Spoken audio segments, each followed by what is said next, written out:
Hey guys, welcome to Marriage Builder for Husbands. So during this lockdown period, Sarah and I have been hearing that some marriages are really enjoying this time together, others are struggling, others could just do with a bit of a tune-up. And we thought it would be a good idea to put together some thoughts and some reflections in a series of little short videos which can help you, give you some tools to help you really build your marriage, hence Marriage Builder. So what I want to do for us as husbands is to take this kind of approach where we need a plan. If you're anything like me, you like a plan, you like to know where to start, you like to know what the problem is, you like to know how to get to a solution. So I thought it would be a good idea to do it when it comes to our marriages.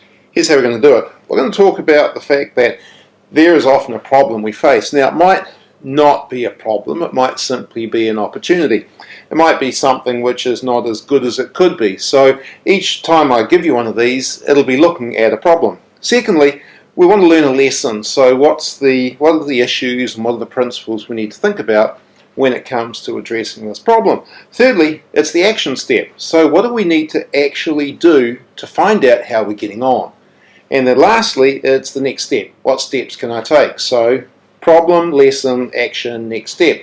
Makes a plan. Sound good? Great. Here we go. So this is the first one. And the problem we've got is best summed up in this great little cartoon where there is this old couple sitting next to each other and she says, how come you never say you love me anymore? He's looking at her and he says, well, I told you once and if anything changes I'll let you know. I think this is a bit of a challenge for us as husbands. Words are an interesting phenomenon. And for many of us, they can be a problem in our marriage. And I want to suggest to you two ways that they can be a problem. Some of us are very scarce with our words. Others of us are perhaps a little mean with our words, and both of those can be a bit of a challenge. So, me, here's the lesson. I'm a scarce words kind of guy. And this was made painfully clear to me one day as I, with all the love and affection that I could possibly muster, told Sarah I loved her. And I thought she was the most incredible woman on the face of the planet. Well, she looked at me reciprocating that love, and with a soft and tender voice, she said, "Why do you think I'm so amazing?" Silence. In my thinking, you see, all she needed was the executive summary. That does it. But no, her soul wanted the research. She wanted the investigation. She wanted the full report, and I'd just come with the executive summary, and I didn't have those things. And it was one of those awkward moments where I thought, this is it. She's going to fall into my arms, and instead she left a little frustrated. Well, I've learned over the years that Sarah needs me to tell her what I'm thinking and feeling, and to express my love for her with more than just an executive summary statement. This requires, I've discovered, work. It requires preparation. It requires planning. And I find, here's the interesting thing, I find that I need to spend time thinking about why I love her and what things I find about her to be absolutely incredible, so that when I do get to that moment where I express that I love you, I can back it up with facts. I can back it up with statements. And you know what's amazing? The more I prepare and plan for that, the more my heart and my mind begin to overflow with love for her. It's like there's a cunning little design, a cunning little plan in there, isn't there? Now in Proverbs chapter 16 verse 24 it says this, kind words are like honey, sweet to the soul and healthy for the body. You know, words matter, and they matter for our wives. They are poured into the soul as a reservoir of joy, of security, and of a reassurance of love. Yeah, it might seem obvious, but words tell her what you are thinking. And generally, she wants to know. And secondly, your wife will most likely want to hear the words that you currently have in your mind. And just to be clear, words are those sounds that come from your mouth. I know many of us express our love in what we do and how we provide and how we support. This is different and it's necessary for us, but it's time for us to step it up and to actually use our words to communicate. Now, this is also true with simple conversation. And again, I have it on good authority, both from myself and also from feedback from others, that while I, and husbands in general, enjoy peace and quiet with our wives, they most often would love to have a conversation in those peaceful, quiet times.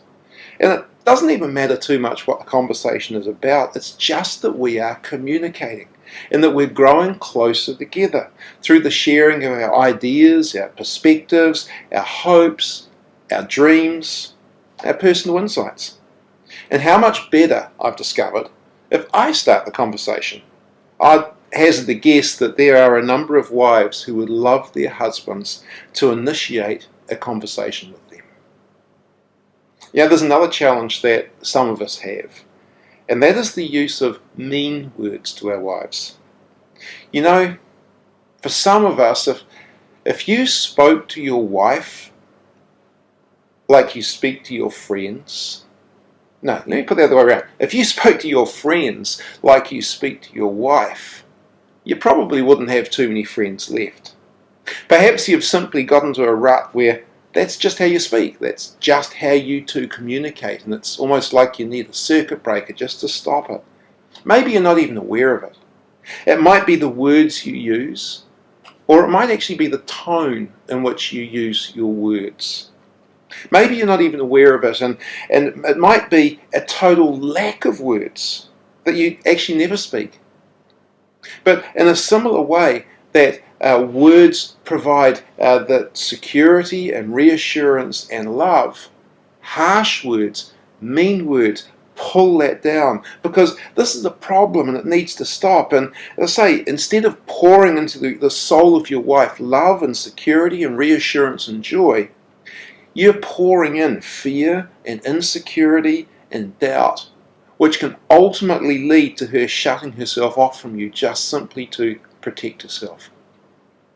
Proverbs chapter 12, verse 18 tells us that some people make cutting remarks, but the words of the wise bring healing.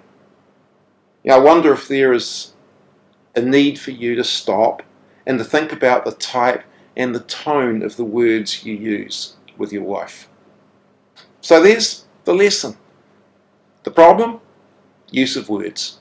Right? There's mean words or there's scarce words. The lesson is that each one of us has probably got some areas to think about, and here's where the action comes in. And I'd like you to think about how you're doing. And you might say, how do I work that out? Well, you take a deep breath and you ask your wife.